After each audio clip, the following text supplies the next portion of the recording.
आऊज़ बिल्लाहि मिनश्शैतानिर्रजीम बिस्मिल्लाहिर्रहमानिर्रहीम रब्बि इश्रह ली सदरी वयस्सिर ली अमरी वहलुल उक़दतम मिन लिसानी यफ़क़हू क़ौली रब्बि ज़िदनी इल्मा। अस्सलाम वालेकुम दोस्तों, आज हम आपकी खिदमत में एक ऐसी अज़ीमुश्शान ख़ातून की शान बयान करते हैं कि जिनकी शान और अज़मत बयान करने के लिए समंदर भी स्याही बनकर आ जाए तो स्याही ख़त्म हो जाए, मगर आप अलैहिस्सलाम की शान बयान ना हो सके।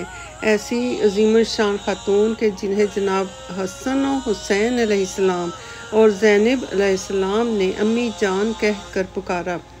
ऐसी अज़ीमुश्शान ख़ातून के जिन्होंने जन्नत के सरदार इमाम हुसैन अलैहिस्सलाम पर अपने 4 बेटे कुर्बान कर दिए। ऐसी अज़ीमुश्शान ख़ातून जो मौला अली अलैहिस्सलाम की ज़ौजा और हज़रत अबू तालिब अलैहिस्सलाम और हज़रत फ़ातिमा बिनते असद की बहू और गाज़ी अब्बास अलमदार की वालिदा मोहतरमा थी। सईदा फ़ातिमा-तुज़-ज़हरा के इंतकाल के बाद मौला अली ने उनकी वसीयत के मुताबिक दूसरी शादी की। हसन और हुसैन अलैहिस्सलाम और ज़ैनब अलैहिस्सलाम अभी छोटे थे। हज़रत अली अलैहिस्सलाम ने अपने भाई अकील को रिश्ता देखने के लिए कहा। कल्बी बनु कलाब के कबीले का इंतखाब हुआ।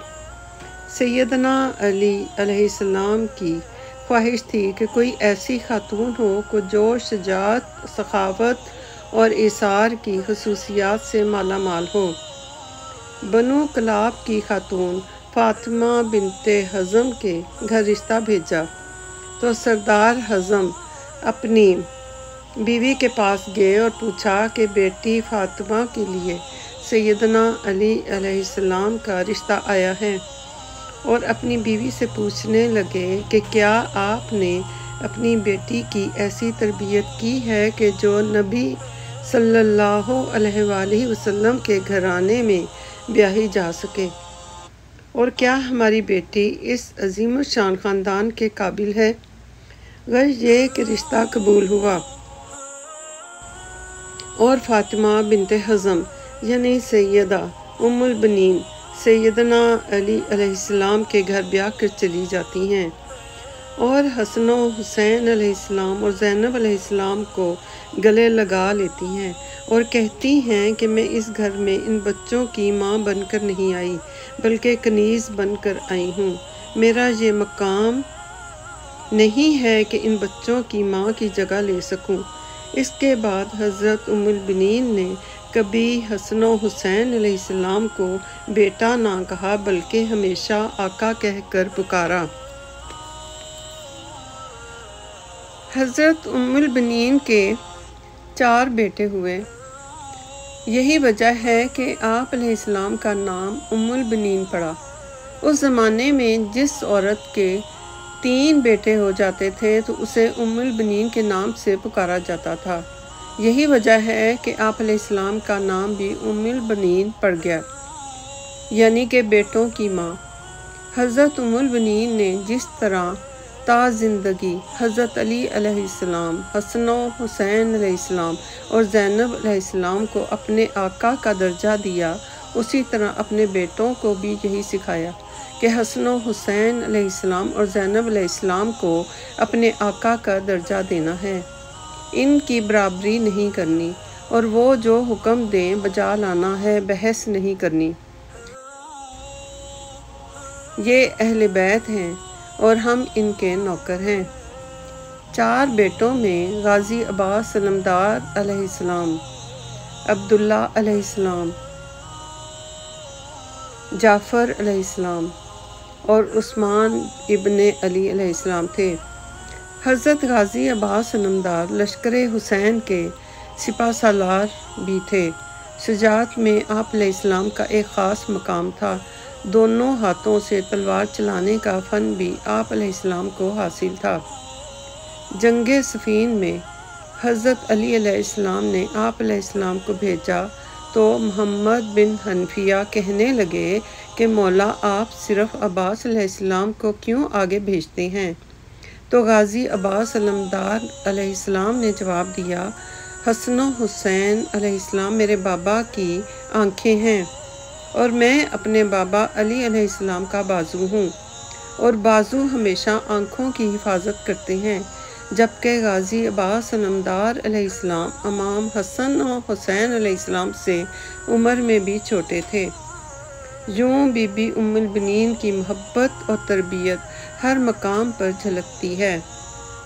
واقعہ کربلا میں جب ایک ایک کر کے لشکر حسین کے سپاہی شہید ہوئے تو سیدنا عباس علمدار علیہ السلام نے مولا حسین علیہ السلام سے جنگ پر جانے کی درخواست کی۔ حضرت امام حسین علیہ السلام نے ان سے تلواریں لے لیں اور کہا کہ بس عباس، تم پانی لے آؤ۔ غازی عباس علمدار علیہ السلام پانی لینے کے لیے جاتے ہیں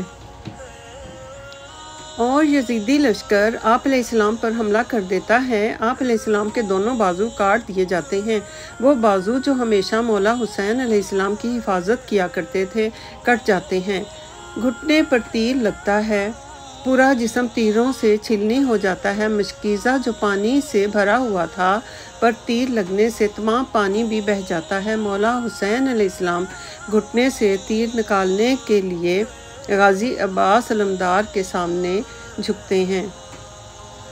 غازی عباس علمدار علیہ السلام فرماتے ہیں کہ میری والدہ کو کہہ دینا کہ عباس علمدار علیہ السلام کے دونوں بازو نہ تھے، ورنہ حسین علیہ السلام کو گھٹنے سے تیر نکالنے کے لیے نہ کہتا۔ یہ تربیت تھی حضرت ام البنین کی کہ جنہوں نے تمام زندگی نبی صلی اللہ علیہ وآلہ وسلم کے گھرانے کی کنیز بن کر گزار دی تھی۔ آپ علیہ السلام کے بیٹوں نے آخری دم تک امام حسین علیہ السلام کو بھائی نہ کہا بلکہ آقا ہی کہہ کر پکارتے تھے۔ حضرت ام البنین کے چاروں بیٹوں نے کربلا کی جنگ میں شہادت پائی۔ گویا علی علیہ السلام کے 5 بیٹے کربلا کی جنگ میں شہید ہوئے، جن میں 4 ام البنین علیہ السلام کے بیٹے تھے، جو نہ صرف لشکر حسین کا حصہ بنے بلکہ امام عالی مقام پر اپنی جان تک قربان کر دی اور ساری عمر کبھی زبان پر کوئی سوال نہ لائے۔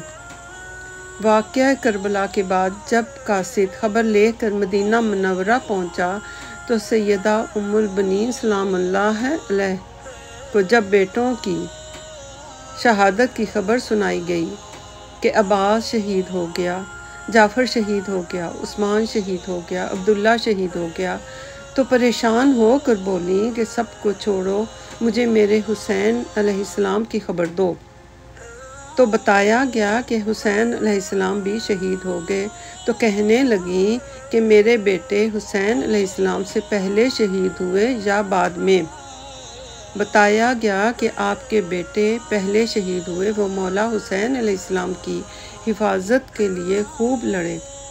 ام البنین نے شکر ادا کیا کہ بے شک میرے بیٹوں نے حق ادا کر دیا۔ سبحان اللہ، یہ وہ ماں تھیں کہ جو اہل بیت کے مقام کو سمجھتی تھیں، جس نے اپنے سارے بیٹوں کو ساری عمر صرف اطاعت سکھائی اور ادب سکھایا، خود کو اس گھر کی کنیز بنایا اور امام حسن و حسین علیہ السلام کو بیٹا نہیں مولا کہا۔